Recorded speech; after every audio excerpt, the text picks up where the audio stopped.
सणवार असो किंवा खास जेवण, पुरणपोळी बरोबर लागणारी झणझणीत आणि गोड तिखट कटाची आमटी म्हणजे जेवणाची शान. चणा डाळ शिजवल्यानंतर उरलेल्या येळवणीपासून बनणारी ही आमटी चवीला हलकी, पातळसर आणि सुगंधी असते. या व्हिडिओमध्ये अगदी कमी साहित्यात बनणारी कटाची आमटी कशी बनवायची हे दाखवलेलं आहे. तर चला मग रेसिपीला सुरुवात करूयात. नमस्कार, मी आहे ऋतुजा आणि मराठी रेसिपीज विथ ऋतुजामध्ये तुमचं स्वागत आहे. पहिल्यांदा आपण वाटण बनवून घेऊयात. तर त्यासाठी गॅसवरती तवा ठेवलाय आणि त्याच्यावरती मी हा एक मध्यम आकाराचा कांदा म्हणजेच बारीक उभा चिरून घेतलाय. तर तो आपल्याला असा सोनेरी रंगावरती भाजून घ्यायचा आहे. तेल वगैरे वापरायची गरज नाहीये. असाच मी भाजलेला आहे.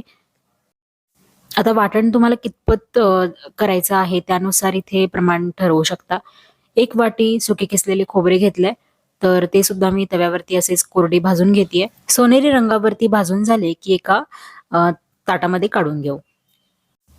कांदा खोबरं थंड झालं की मिक्सरचं भांडं घ्या. त्यामध्ये 11-12 लसणाच्या पाकळ्या, 3-4 आल्याचे तुकडे, मूठभर कोथिंबीर आणि हे भाजलेलं कांदा आणि खोबरं घेतलंय.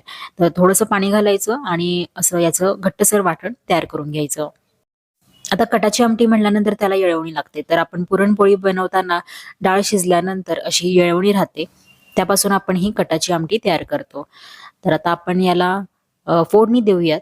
तर बघा, मी एका पातेल्यामध्ये 2 मोठे चमचे तेल घेऊन त्यामध्ये काही कढीपत्त्याची पाने घातलेली आहेत. हिंग घालू शकता. आता यामध्ये ना आपण जे वाटण बनवून ठेवलेलं होतं कांदा आणि खोबऱ्याचं ते घातलेलं आहे. साधारण 2 ते 2.5 मोठे चमचे मी हे वाटण इथे वापरलेलं आहे. छान सुगंध आणि तेल सुटेपर्यंत परतवून घेतले. आता यामध्ये पाव चमचा हळद पावडर, 1 चमचा लाल मिरची पावडर आणि 1 मोठा चमचा मी काळा मसाला वापरलेला आहे. काळा मसाला वापरल्यामुळे या आमटीची टेस्ट अगदी जबरदस्त येते. पण जर हा मसाला नसेल तर तुम्ही कांदा लसूण मसाला देखील वापरू शकता. मसाले खाली लागत असतील तर थोडंसं पाणी टाका आणि छानपैकी परतवून घ्या. तेल सुटायला लागले तर आता आपण यामध्ये येळवणी घालूयात. मस्तपैकी चरचरीत अशी फोडणी बसलेली आहे. मला इथे आमटी थोडीशी घट्ट वाटते. तर आता आपण यामध्ये गरम पाणी टाकूयात. जेवढं पाहिजे तेवढं तुम्ही यामध्ये गरम पाणी टाका. ही आमटी थोडीशी पातळच असते. चवीपुरतं मीठ घालून यामध्ये मी शिजवलेली डाळ आणि तसेच पुरण सुद्धा 1 चमचा घातलेला आहे. डाळ किंवा पुरणामुळे कटाच्या आमटीला एक वेगळीच चव येते आणि खूप सुंदर लागते आमटी. त्यामुळे शिजवलेली अख्खी डाळ आणि पुरण नक्की घाला. आता मंद आचेवरती छानपैकी असा कट येईपर्यंत उकळवून घ्या. मोठ्या आचेवरती शिजवू नका, नाहीतर कट उतू जाऊ शकतो.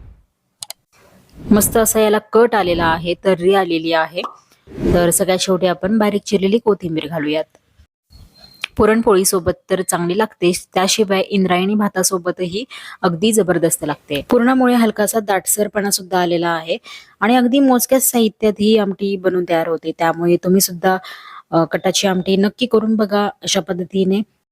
रेसिपी आवडली असल्यास व्हिडिओला लाईक करा, शेअर करा, चॅनलला सबस्क्राईब करा. भेटूयात नवीन व्हिडिओ सोबत.